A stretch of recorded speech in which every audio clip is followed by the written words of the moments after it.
আচ্ছা শোন, আমার বয়ফ্রেন্ড আমাকে নিতে আসবে, তুই বাড়ি চলে যা, আমি ওর সাথেই যাব। আচ্ছা ঠিক আছে, আগে না হয় আসুক তোর বয়ফ্রেন্ড, একটু দেখি, তারপরে না হয় আমি যাই। ওকে। আরে এই তো চলে আসছে আমার হিরো। এই তোর হিরো?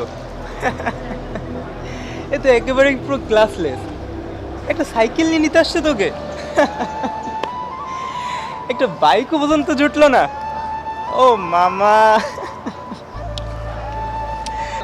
আরে কার পাল্লায় পড়েছিস তুই?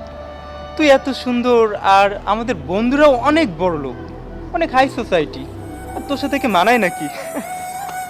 তুই আমাকে বলতে পারতিস, আমি একটা টাকাওয়ালা হ্যান্ডসাম ছেলে ম্যানেজ করে দিতাম।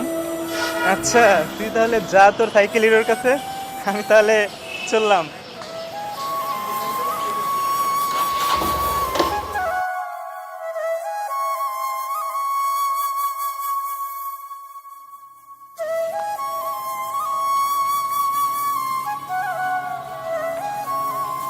I love you.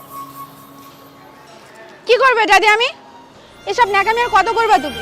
প্রতিদিন এসব নাটক আমার আর ভালো লাগে না। বাইক কবে কিনছো সেটা বলো। এই সাইকেলটা দেখলে আমার মাথাটাই গরম হয়ে যায়। আসছে প্রেম করতে, আবার সাইকেল নিয়ে। আরে অধৈর্য হচ্ছে কেন? বাইক কেনার জন্য তো অনেক টাকার প্রয়োজন, এত টাকা কোথায় পাবো আমি একসাথে? তুমি চিন্তা করো না, আমি টাকা জমাচ্ছি, আমি বাইক একটা কিনবই, শুধু আমাকে একটু সময় দাও প্লিজ। আমার বন্ধুদের সামনে আমাকে রোজ অপমানিত হতে হয় শুধুমাত্র এই সাইকেলটার কারণে। আর তোমার চেহারার অবস্থা এমন কেন? ছি। নতুন চাকরিতে জয়েন করেছি তো, নাইট ডিউটি করতে হয়, তাই রাত্রে ঘুমাতে পারি না, আর সাইকেল চালিয়ে অনেক দূরে যেতে হয়, তাই ঘেমে পোশাকের এই অবস্থা, এই জন্য একটু খারাপ লাগছে।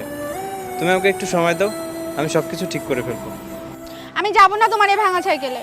আর কত ছোট হব সবার কাছে আমি। থাকো তুমি এসব নিয়ে, আমি গেলাম।